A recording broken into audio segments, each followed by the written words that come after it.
2021 সালের বিধানসভা নির্বাচনের আগে ভারতবর্ষের প্রধানমন্ত্রী যেভাবে ডেলি প্যাসেঞ্জারি করতেন, সম্ভবত আজ থেকে 2024-এর লোকসভা নির্বাচনকে সামনে রেখে তিনি আবার সেভাবে ডেলি প্যাসেঞ্জারি করা শুরু করছেন।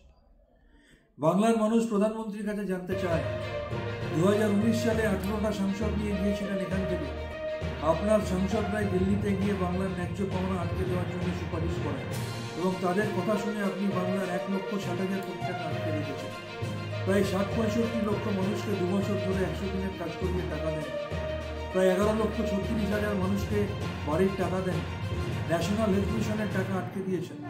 সমগ্র শিক্ষা অভিযানের টাকা আটকে দিচ্ছেন।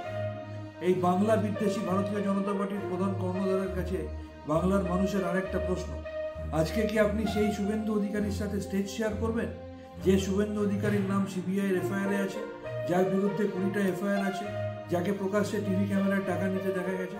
নাকি আপনি আজকে মঞ্চ থেকে দাঁড়িয়ে আপনার দলের সেই দুর্নীতিতে অভিযুক্ত শুভেন্দু অধিকারীকে সাসপেন্ড করবেন?